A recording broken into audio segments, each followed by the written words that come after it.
Hola, SAP developers. Welcome to today's last session, part of the TOEFL 2025 integration track.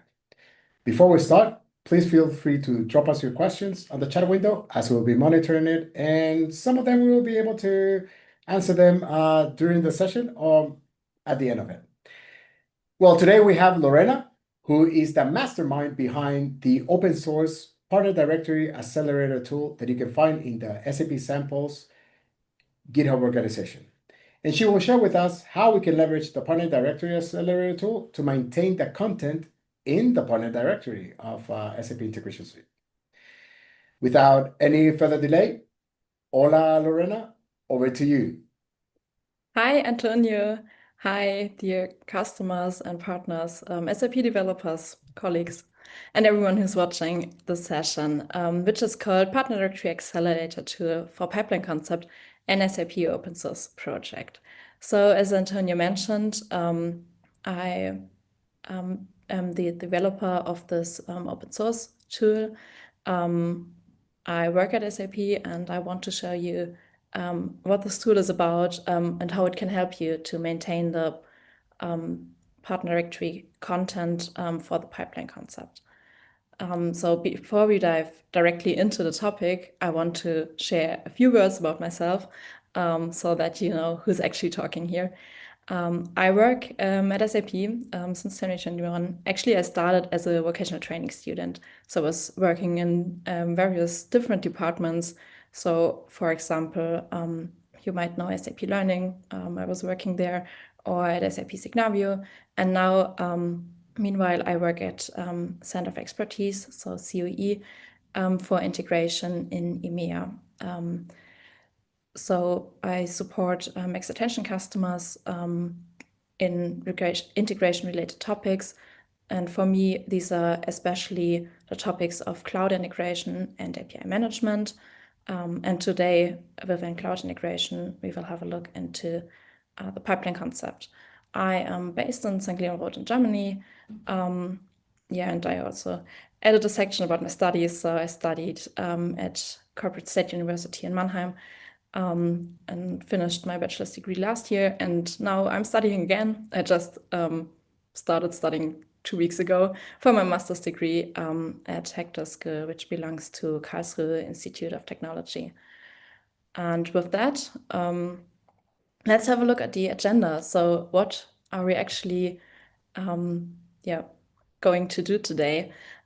So at first, we're gonna take a look at the pipeline concept again. Actually, I don't want to go too deep into that, but rather build on your knowledge and also refer to the session by Alexander Bunchu. And then we take a look, like a deeper look into the entries which are actually relevant for the partner directory, which we use for pipeline concept. So which different entries do we have and which do we need to maintain? And with that, we go over to the interaction with the partner directory. So we got the API and the UI as part of integration suite. And with that, that's also kind of the motivation why we ended up having this accelerator tool. And then we have a lot of time for a demo. I want to show how to set this tool up and how to use it in detail. And yeah, as Antonio mentioned, we will have some time for Q&A in the end. So let's dive into this basics of pipeline concept. As said, this session builds on the Devtoberfest session by Alexander Bunchu, which took place 2 weeks ago. And he explained the pipeline concept itself. So I will not do that again, but rather refer to this session. And yeah, I can definitely recommend to watch it as we build on top of that. And actually, we use the very same sample scenarios in the demo, which Alex has also shown. But I also got the architecture again, and the point where we are actually looking at is this this one here. So in this architecture diagram for the iFlow integrated messaging runtime, sync or async. So step number 2, there are various accesses to the partner directory, and we will take a look at that. And the partner directory is the part where this tool also comes into place. And with that, let's take a look what's actually stored in a partner directory, which entries do we need. And we can think of partner directory as database tables. We have 3 different kinds, so alternative partners, binary parameters, and string parameters. In general, there are more for partner directory, but for pipeline concept, these 3 are especially relevant. So for alternative partners, we got some to map a combination of sender system and sender interface to a partner ID. So there the scheme is fixed set to sender interface. We do have some exceptions in the meantime for XIM mode scenarios where we can use the scheme and set it with a custom value to use this as a namespace. We will also take a look at that later. And now with version 1.0.9 of the pipeline concept, we also got the option to map actual name to a system alias. There we have scheme logical system name or business system name. So you see we have 2 different kinds of alternative partners which we can maintain. And for binary parameters, we use them for interface determination or receiver determination, first of all. So this is for content-based routing. We got either an XSLT for combined XSLT for both receiver and interface determination all in one, or we have several ones. So one for receiver determination and for each receiver and interface determination. Here we have an XSLT which we upload in partner directory as base64 encoded XSLT mapping. And then we got various string parameters. So for point-to-point scenarios, if we don't go with content-based routing but have one specific receiver and receiver interface per scenario, we can do point-to-point, which is stored as string parameter. We have various string parameters for message processing behavior. So for example, max number of JMS retries, I think that's the most popular one, but there are a lot more. And by the way, I also attached the link to subhelp every time so that you can have this as a reference. And then we got this string parameter for SAP Integration Suite Landscape, for which we can map a tenant name to a landscape stage. So stage would be, for example, dev or QA or prod. Tenant name would be like the name of the tenant where I'm working at. And with that, I can somehow modulate my landscape. And we got a community package, which is a data store extension, which was actually developed by some colleagues of mine. And for that, we can also have some string parameters for our scenario. And these are also things which we need to maintain in the partner directory if we use this data store extension package. And with that, we're getting closer to the purpose of the accelerator tool. So as said, we have lots of different entries which we need to maintain in a partner directory. And we can do so. We have officially 2 ways. One is the partner directory API, and one is the partner directory UI. So for the partner directory API, we got, in Business Accelerator Hub, as usual, an API, some API resources, reference, and so on. So the endpoints and how to use them, well, it's an API, you can use it, but it's not really user-friendly, let's say, or rather on a technical side. And additionally, I'm here in my integration suite trial. Let me just refresh this one.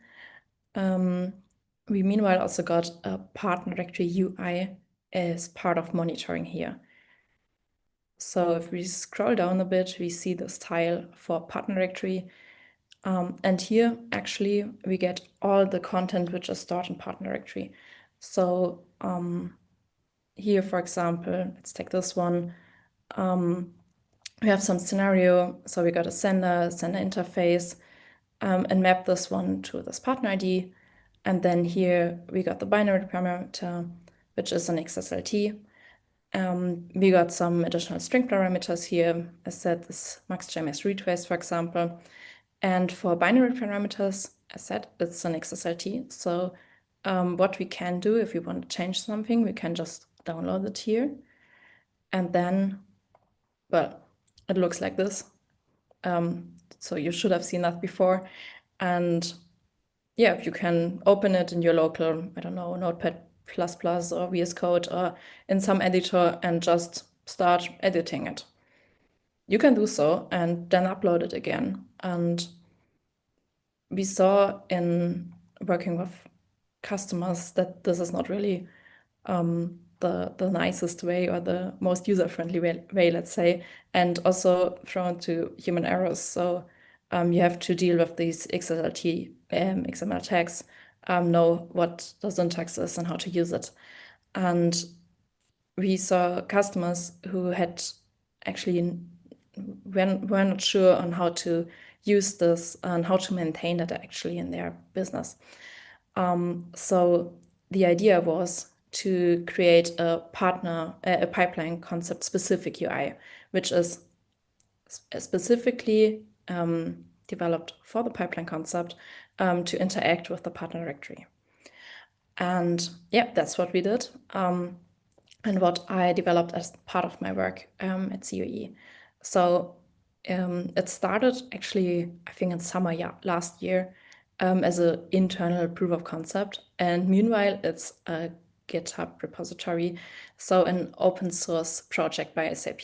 Not to be confused with an SAP product. It is not an SAP product, just to emphasize that, but an open source project.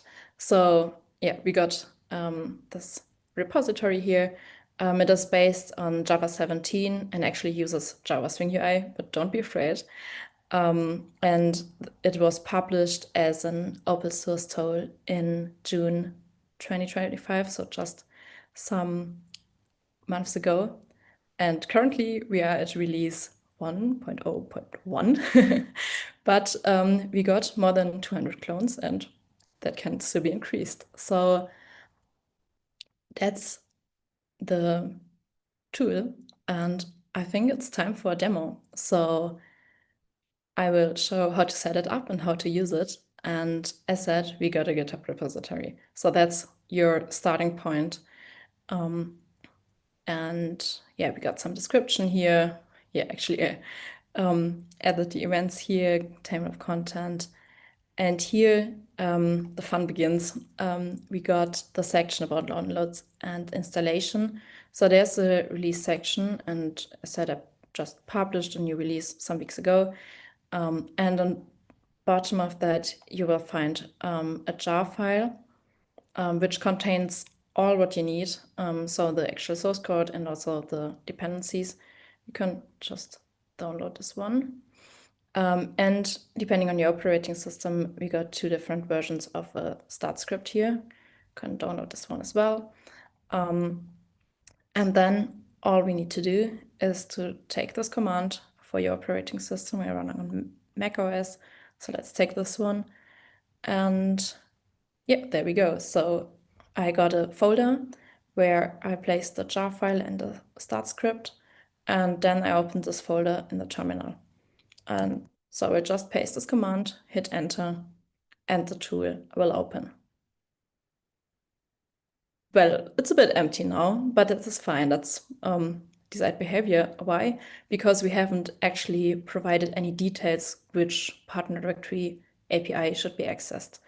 So what we can do now, it's all described in the README. don't be afraid. Here we go to our BTP. Let me just quickly reload this one. Yeah, so this is a BTP cockpit. Actually, I just got a trial for demo purposes. And here on the instances and subscriptions. Yes, exactly. What we need is instance of service process integration runtime. Yes, this one. And plan API, because we want to access the Partner Directory API. Let's give it a name. And here, this part is quite important. So we need this role of group tenant Partner Directory configurator so that we have access to Partner Directory. Yeah, we can create this one. I have already done that. So it's this one. And here we need a service key. So just hit create, give it a name. We can go with the default settings. And there we go. We have a service key. So contains credentials. So that's just a screenshot. I removed the client secret. But yeah, you need this one, can just download it. And that's what we need. So it says you should add a new tenant. So you can add the credentials here to your tenant. Actually, you can just enter this manually, copy and paste everything. But actually, when I was developing it, I realized that it's kind of annoying to always edit and yeah, paste this stuff again. So I ended up with this button, so you can just select the file with the service key, which you just downloaded, and select this one, and then it will all be filled out. If you fill it out manually, make sure that this path is added in the end, /API/v1/. And then we can give this tenant a name. So let's just call it development. So assuming that this is my development tenant, well, it's a trial tenant, but assuming that it is my development tenant, I can give it a name. I could mark it as critical. I will show that later, but that's meant to be used for production tenants, because with that we get some red bar on top of the UI to make you aware, and then we can save it. It will take some time to load, but here we go. We got all the content from the partner directory, which is relevant for the pipeline concept. So if you expect more content to appear, but that might be related to the fact that this is only for pipeline concept. So we got alternative partners, all the ones which have scheme sender interface, and we see we have some different ones here. So this tool checks in the background, well, if scheme is sender interface, then it's shown, or if there is a receiver determination as string parameter or as binary parameter maintained, and then the corresponding alternative partner will also be shown here. We can do some basic stuff here. I don't know, just sort this one by sender system, resize some column width, yeah, try to do it user-friendly. And then we can also search some stuff here. So for example, I search for scenario 1, and also I can use this in combination, these search things here. So yeah, just that you know. And well, I think that's not the magic part, because we got a table. Okay, that's not too impressive. But what is more interesting, I guess, is the one what's happened if we click here. So we end up with an XSLT. So that's the XSLT which is stored in the partner directory as base64 encoded. And all the data which is here in this XSLT is transferred to the left-hand side to this tabular input format. So you see we have two sides here. On the left side top, we have receiver determination. Here on bottom, we have interface determination. And here we got XSLT. This right-hand side part here is read-only, so you can copy or copy something here, but you cannot make any changes here. Why? Because the changes are made on the left-hand side here, actually. So, for example, yeah, I can just start changing some stuff here. For example, I don't want to go with an arrow if no receiver found, but I want to set a default receiver. So I can do so. Just add the name of your default receiver. And then we also need some interface determination for this default receiver. So this is a process direct path, just called demo. And you see, currently we got this part on top here, which is called receiver not determined. But if I hit generate, then all the stuff from the left-hand side, all the details will be taken and transferred to this XSLT on the right-hand side. So that's new. And that's actually, when I think back, I think that's the part why this tool actually exists. So we saw customers struggling with these XSLTs, and we said, okay, well, we need something to help them. And yeah, that's the result actually. So we wanted to do it, kind of more user-friendly. We got some tables here. You can, again, resize them. You can move them up or down the rows. And in the end, the customers, partners, whoever, don't need to change anything here. They don't have to take care of these tags here or whatever, but can just focus on the actual content.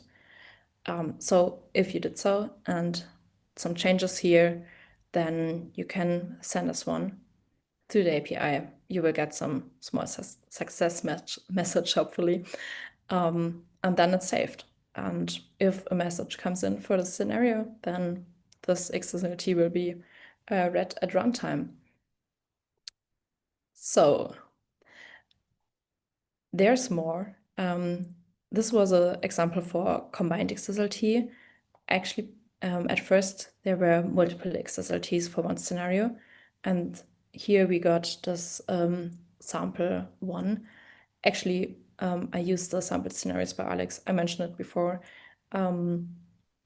And here we see it looks a bit different because we got two tabs, one for receiver determination, one for interface determination. We can do this very same thing here. So just add a default receiver, for example, take care of this part on top here, and maybe let's just remove some condition here, and then we can generate this one. And you see it changed. We can also send to the API to reflect it in a partner directory. Actually, that's a quite important part because this tool is always interacting with the API. So there's no local storage. All the data is taken directly from the API. So if you don't send it to the API after you did some changes here, they won't be reflected in the partner directory. And for every receiver which is present in this receiver determination, we got an interface determination or the option to maintain one. So for example, here we got some interface determination which we can take a look at and also do some changes here. And also we can start over from scratch. So let's make it like really simple. But we can just generate this one here and send it to the API again. So that's the part for XSLTs. As I said in the beginning, there are also other scenarios, point-to-point scenarios. And for these, it works a bit different because we got string parameters here, because we only got one single receiver and one single receiver interface. And yeah, here's the very same thing. So takes data from the API, and you can do some changes here. I don't know, let's just rename this one to something here, and you will also get some message if the requests are successful or not. Let me just change it back quickly. Exactly, there we go. So there are different kinds of determination actually. Let me quickly take a look at my notes. So A point which we have not talked about yet is our string parameters. So this is a string parameter, of course, but it's reflected as part of this receiver and interface determination. For the regular string parameters as part of message processing behavior, it looks a bit different. So let's take a look at this one again, for example.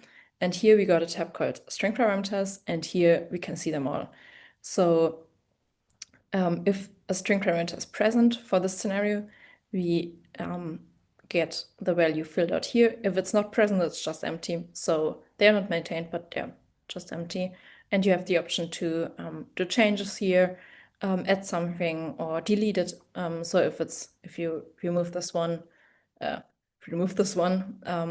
then it will be deleted. But don't do that now. We got a section for the data store extension, which I mentioned earlier. So all this, the values for scenario-specific, the scenario-specific string parameters, can be added here. And also for all the receivers, which are part of the receiver determination, we got the option to maintain receiver-specific queue here, which is interesting because receiver-specific queue does not have this one as partner ID, so not the usual partner ID, but it has actually the receiver name as partner ID, so receiver 11 in this case, and here we can add this value as well. There is a button to open it in a document, the documentation in the browser. Of course, it's opening at my other display, but it's opening here, and yeah, there you can see all the description.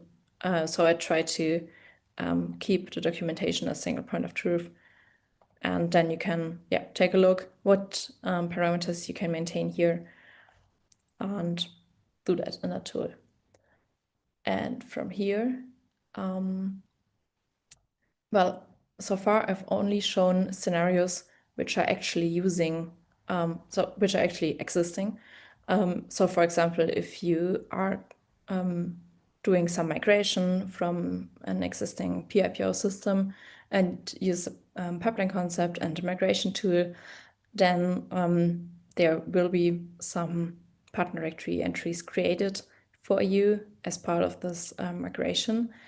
But that does not need to be the case. So you can also start over from scratch. And for that, we got a button here, add new alternative partner. So let's call this one sender demo.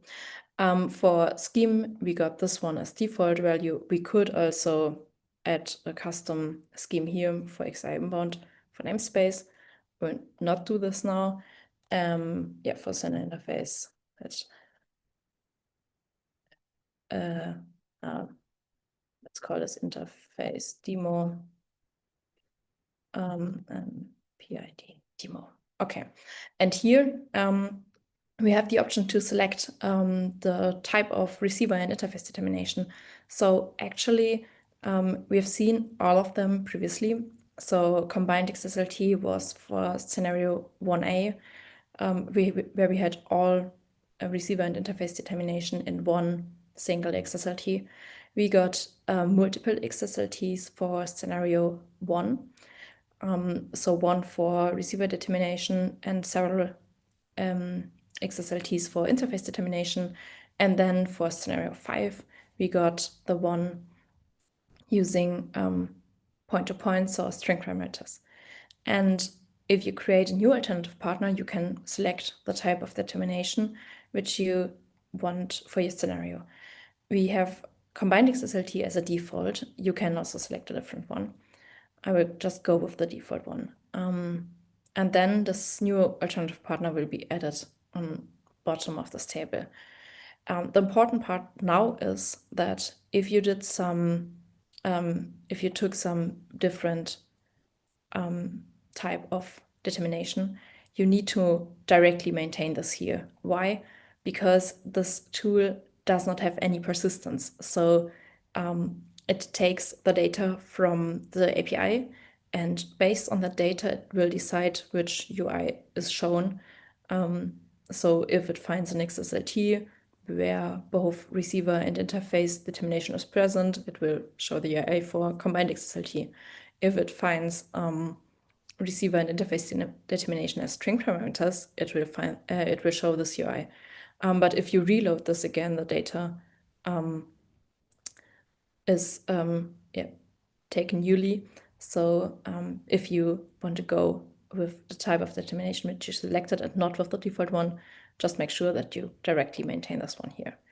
So yeah, as said, we can start from scratch now. So for example, we have some receiver 1, receiver 2.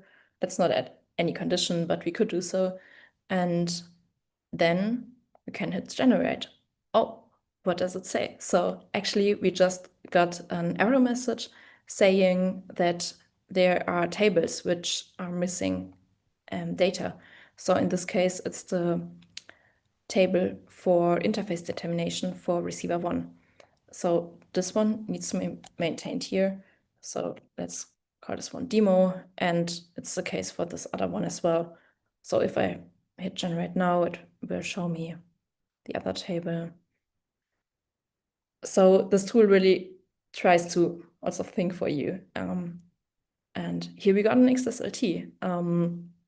For example, if we go for a default receiver now and do not maintain any receiver system, it will also show an error that we need to maintain a default receiver if we select default at top. So I can do this now, receiver 0. Then I need to update here. Or this, somehow like that, and then generate it. And this XSLT is getting a bit bigger, and you can just hit send, and then these changes are reflected in the API. So this XSLT is, this entry is generated. You can do the same for string parameters here. We have also the part for receiver-specific queue again. So yeah, that's the way how you could start over from scratch. And yeah, as said, I think that's actually the most important part of this tool, or the one why it exists. Newly, we also got some more features. So as said, there was a new release just some weeks ago, and with that we can now maintain this SAP integration suite landscape string parameter here. So the idea is to reflect the landscape which we're in. So we can have different tenants for development, quality, and for production, for example. And I can just start maintaining this one here. Let me copy the values.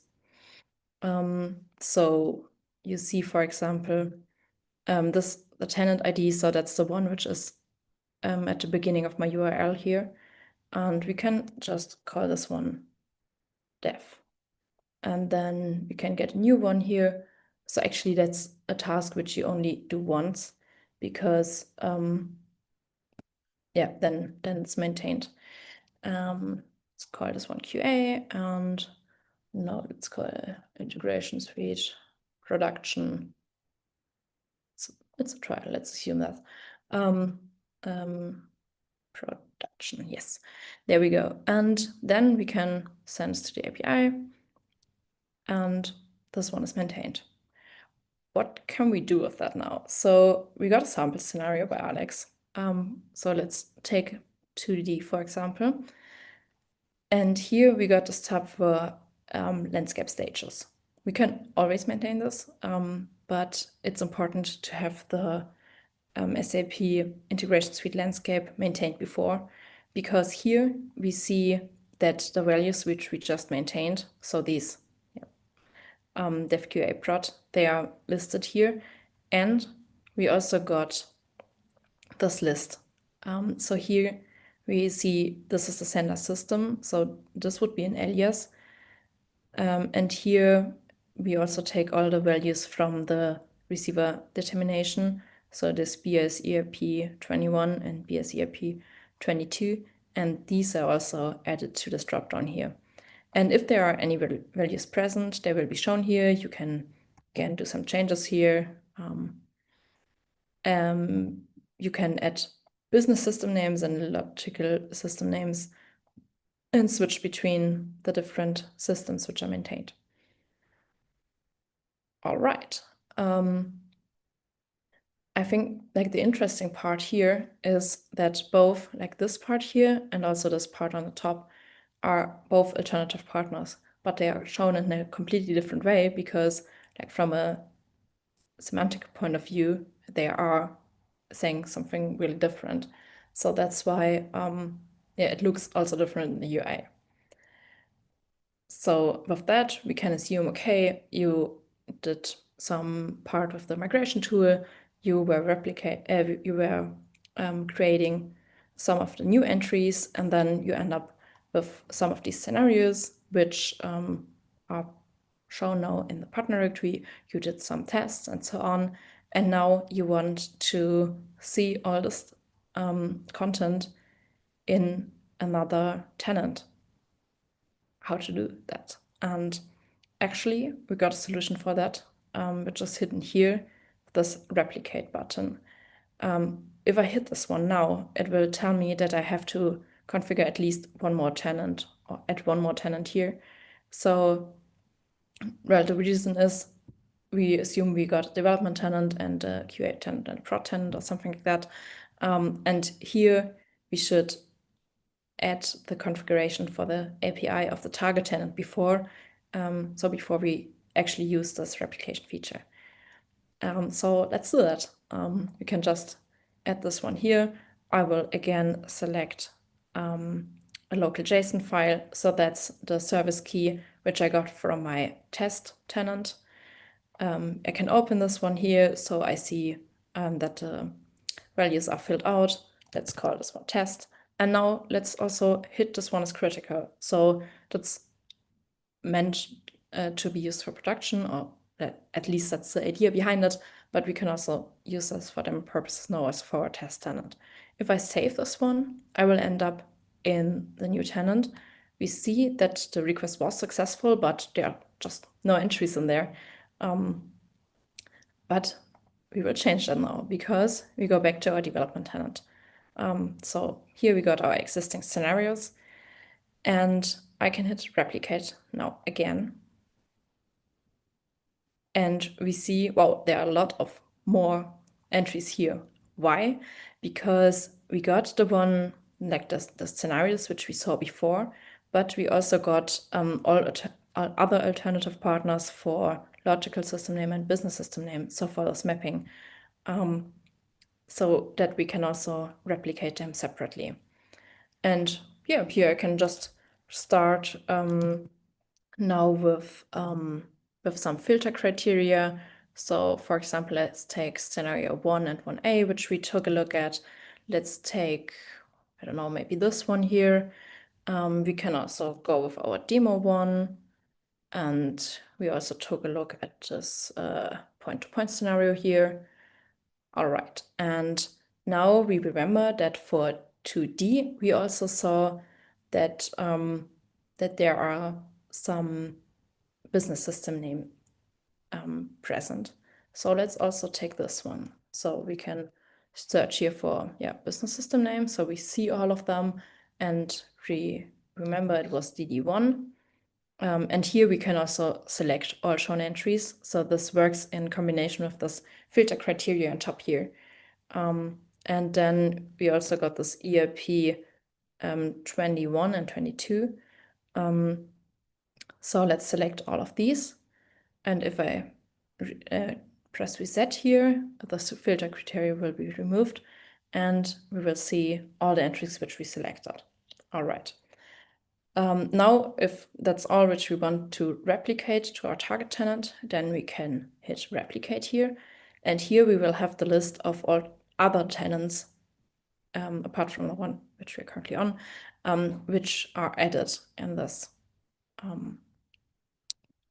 tool. So let's go with the test tenant. So the idea is to replicate content from development to test tenant. If we know that there are existing entries on the target tenant, we can hit this override checkbox here. With that, the tool would first try to create a new entry. And if this request fails, then it would try to overwrite the existing entry. We know that there are currently no entries in, so I will just not click this one, but I will include this SAP Integration Suite Landscape string parameter. And with that, I can hit this button here. It will take some time, also depending on the size and number of entries which you selected, network connection and so on. And it will replicate the alternative partners together with all binary and string parameters, which have the same partner ID. And with that, we end up in our new tenant. So the target tenant, the test tenant, which was just empty some minutes ago. And we also got some success message here saying that all entries were replicated successfully. And here, as said, well, we got alternative partners. And let's take 1A, for example, again. We see that we also got the XSLT here as we changed this in our development tenant. And let's also take a look at this 2D again. Well, we got the string parameters, of course, and also the landscape stages, which were maintained before. And because we also selected to replicate the SAP Integration Suite Landscape as well, we also got these ones here, and also on bottom here, we got these values. All right. Well, basically, that's all I wanted to show you in the system. For the end, I want to go back to the GitHub repository.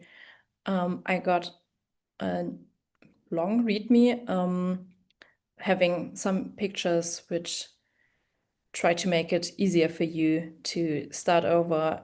So take this one as a documentation. I would like to point out some sections here. So we got the troubleshooting section. So if you face any error, it might be described here. So for example, if you try to configure the API at the beginning and you see some error, or if generating of an XSLT does not work properly, then the reason might be explained here. There are some known issues of features which the tool is not capable of at the moment. And well, of course, if you have find any bug or have a feature request, you can create an issue here. So we got lots of issues closed with the recent release. There are some more open, so there's more to come. Actually, like the most recent part where we have been discussing internally was to provide some kind of like mini migration for scenarios which still use the tilde option, because it's not supported by the tool, because it's not supported by or not recommended by Pipeline Concept. So to have some kind of migration for scenarios which use tilde option to the one using alternative partners. And yeah, as said, we got this releases tab here on the right-hand side. That's the latest release. Got some description here. As said, we got the landscape stages just newly. This alternative partners using namespaces for XI inbound. The string parameters for data store extension, just to take this as some examples here. And yeah, here you find all which you need to download, so jar file and the star script, depending on your operating system. And that's it.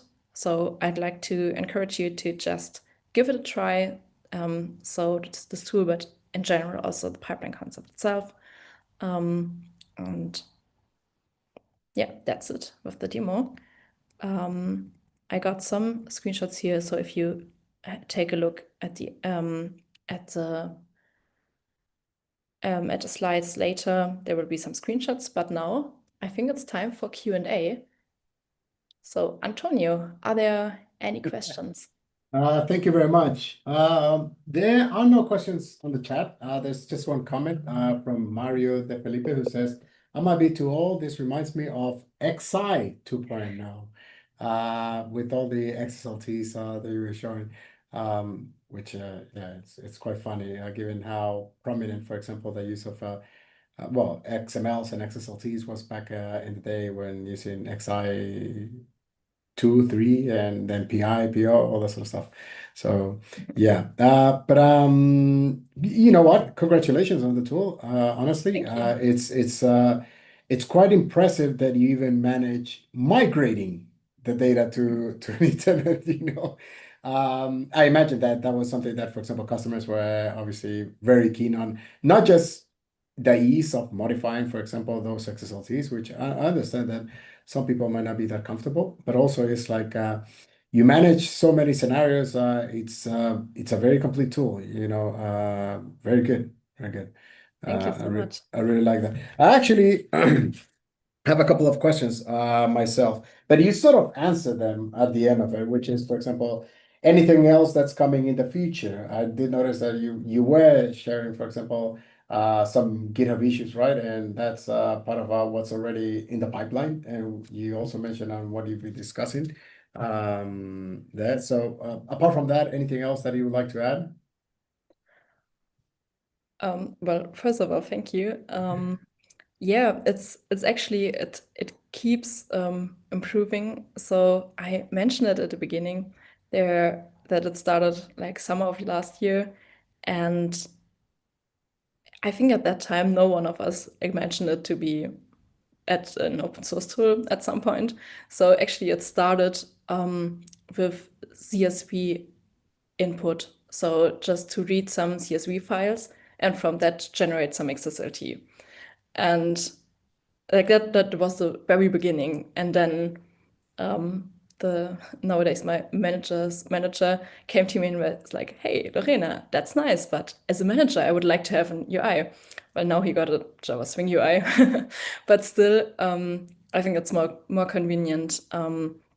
We got also the option to select different tenants and maintain them. So in the background, there's a JSON file created on your PC, which is called tenants.json, which will in the end, yeah, contain all the data from the service keys so that every time you start a tool again, you don't have to insert that again. So these are all improvements which came over time. Also, for example, yeah, this replication feature, which is one which was like heavily requested. And of course, we do have some more ideas on the pipeline. So like in yeah, for example, to have an option to rename the PID, that was one which I got from another customer.